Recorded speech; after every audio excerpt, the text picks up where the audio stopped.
Paşinyan isə cavabında Rusiya ali rəhbərliyinin Qarabağı Ermənistandan əvvəl Azərbaycanın tərkib hissəsi kimi tanıdığını, ümumiyyətlə Ermənistanda Qarabağ hərəkatına son qoyulmasının vacibliyini Putinin diqqətinə çatdırıb.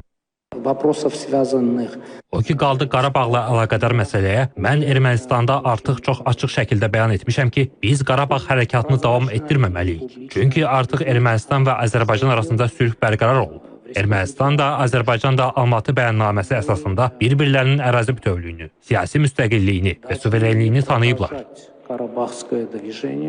Ekspertlərin fikrincə Paşinyanın Ermənistanda seçkilər öncəsi Moskvaya səfər etməsi təsadüfi deyil. Bu Paşinyan hakimiyyətinin iki stulda oturmaq cəhdidir.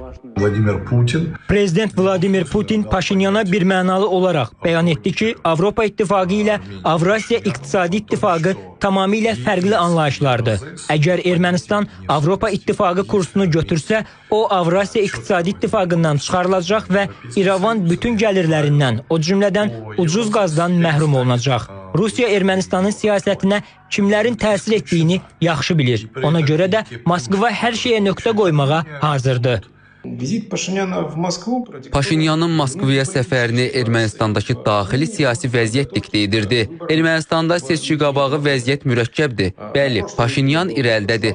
Lakin bu üstünlük nisbidir. Paşinyan Avropa ilə Brüssellə dəstək barədə razılaşıb. Çox güman ki, Avropa tərəfindən Ermənistanda Moldova və ya Rumıniya ssenarisinin həyata keçirilməsinə hazırlıq gedir. Əgər Ermənistanda elektorat tam iki yerə bölünsə, Paşinyan uduza bilər. Ona görə də Paşinyan Ermənistan cəmiyyətinə Moskvaya qarşı olmadığını nümayiş etdirmək istəyir. Rusiyada hesab edirlər ki, Moskva səfəri Paşinyanın polittexnoloqları tərəfindən hazırlanan seçki kampaniyasının tərkib hissəsidir.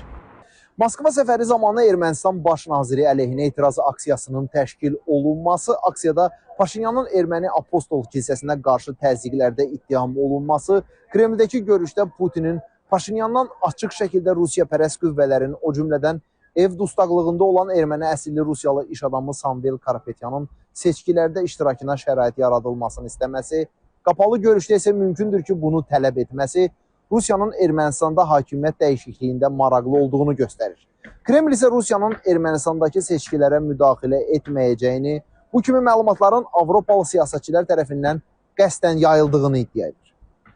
Fərid Əkbərov, İTV Xəbər, Moskva.